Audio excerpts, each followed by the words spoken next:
Government versus God.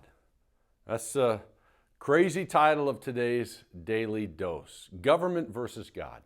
So Canada, it's up north, right? Right? It's our neighbor to the north. And I almost see Canada as our little brother. In fact, it's usually hard to distinguish between Canada and the U.S. at times, right? And this is why it's so crazy and so disturbing to see how the Christian church is on the verge of being shut down and made irrelevant in the country of Canada. It's why it seems impossible that the Canadian government, who was just re-elected, come on, people. It's why it's impossible to see this government of Canada is imprisoning a Christian pastor, treating him like a criminal, like someone who committed like some horrendous crime of treason or something. And why?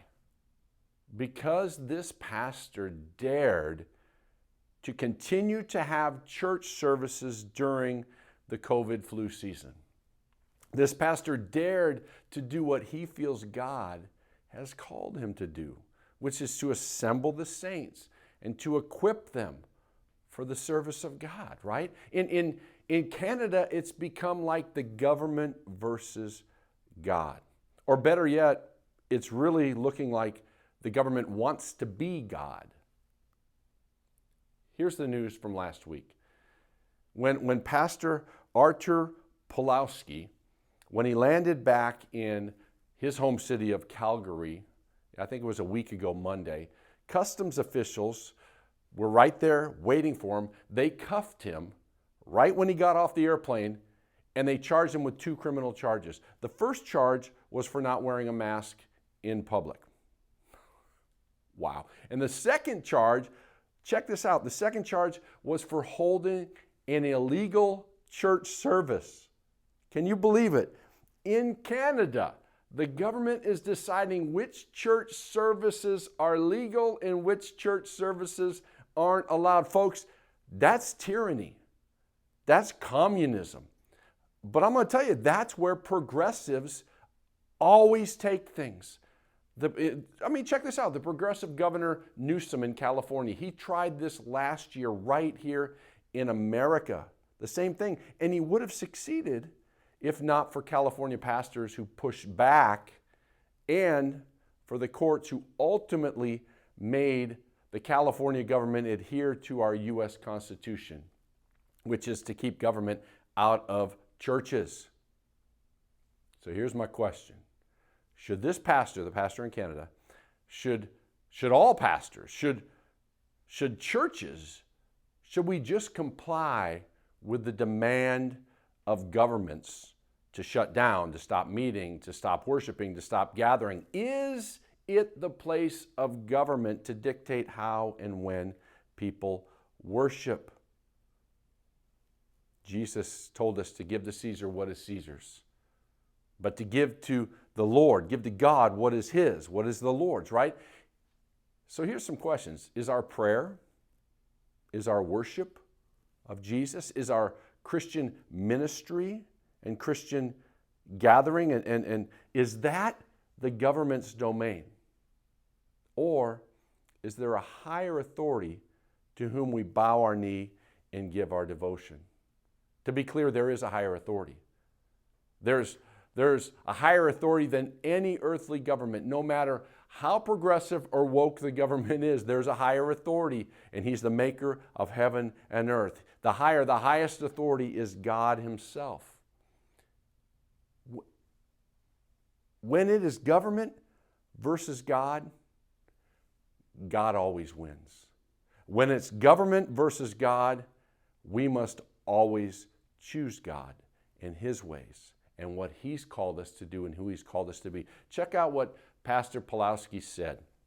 He said this: Jesus Christ is very clear. He says, "Who comes to me is free indeed." This pastor said, we preach freedom, we preach hope. When you don't have hope in society, then the people are turning for that hope to the government.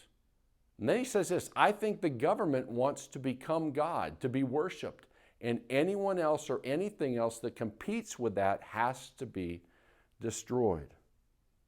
Okay, maybe you think I'm going a little conspiracy on you right now.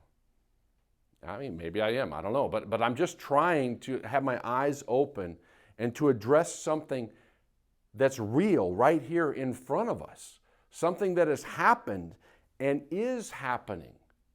After all, I believe it's the fool who buries his head in the sand and pretends everything's normal when it's not. I believe it's also the fool who thinks that this could never happen to them, it could never happen in their community, to their church, or to their pastor. I'm reminded of a quote that's attributed to Martin Niemöller. He was a Lutheran minister back in the 30s, back in the early Nazi days, and he was actually a supporter in the early days, and then his eyes were opened, and he was later imprisoned for opposing Hitler's regime. Here's what Pastor Niemöller said. He said, "First, they came for the socialists, and I did not speak out because I was not a socialist. Then they came for the trade unionists, and I did not speak out because I was not a trade unionist. Then they came for the Jews, and I did not speak out because I was not a Jew. And then they came for me, and there was no one left to speak for me." In this ever-changing, rapidly changing, and I believe spiraling out of control world that we live in right now, I feel strongly that it's important for the church, for the believers, to be talking about what to give to Caesar and what we must never let go of, because we are only to give it to God and to God alone. Let God be true, and every man, every human being a liar, as it is written, so that you may be proved right when you speak and prevail when you judge. That's Romans 3, verse 4. And with that, I'm just going to say, be blessed.